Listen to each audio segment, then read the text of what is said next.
What's going on, people? Welcome to the LV Live Show. I'm LV Live. Please hit that like, share, subscribe button. Once again, I want to thank all the new subscribers for coming by to my channel. It is truly, truly appreciated, right? So listen, let's get right into it, guys.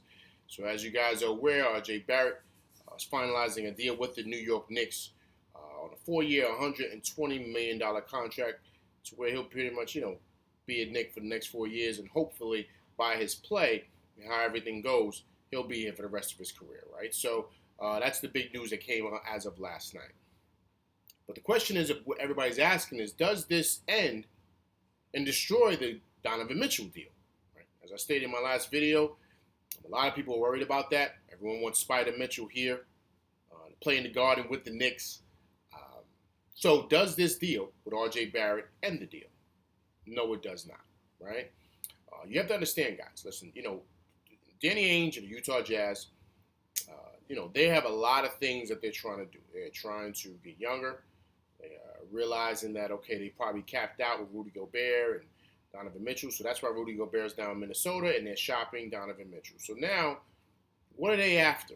Right? They want some contracts that they can get off the books. But the main thing they want is picks, right? They want to build in the draft. So the big thing that Danny Ainge and the Knicks have been kind of going back and forth on is not the players. Everyone's worried about Obi and IQ and Grimes. That's not the issue. The issue is the unprotected picks, right? They want 4 from the Knicks. The Knicks aren't willing to give up 4. So, they're willing to also, as Mark Berman reported from the New York Post, that they were willing to shop RJ. It was an option that was on the table. Were they going to do it? No. But, with RJ, of course, signing this deal as of last night, that takes him off the table. But the deal is still, ready to go. And the reason what I mean by is that it's a picks deal, right? They want the picks to build within the draft. So it's really a focus for them to get younger, to draft the players that they want, to pretty much fit the culture that they want in Utah, right? So that's where, as a Knicks fan, for myself, for the rest of you guys, we should really be paying attention to. The deal is still alive and well. They've stopped talks, of course, because the Knicks are pretty much finalizing the deal with RJ. But I think they'll reconvene. They'll go back into conversations because there's also talks of possibly a third team being in the deal, which is the Lakers, right? So. The Lakers are interested in Cam Reddish. Cam Reddish is long, athletic. I love him with the Knicks, but him coming over from Atlanta, it's hard for him to break into the lineup, right? Then he had the shoulder injury, so that kind of hurt him as well. But he's signed to Rich Paul and Clutch Sports, LeBron James and them, so that would be a perfect fit for him to go out there to be with the Lakers. LeBron, he's closer to Clutch Sports, Rich Paul and those guys, so it works out for the Lakers, right? So they're interested in that. So hopefully the Knicks can get them involved in a 3-team deal where they can get Cam Reddish.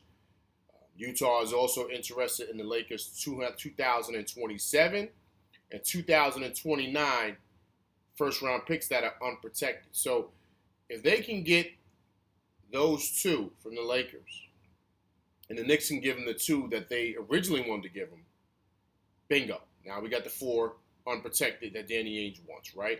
And Spider Mitchell can come here. They can move some players over to the Lakers with Cam Reddish.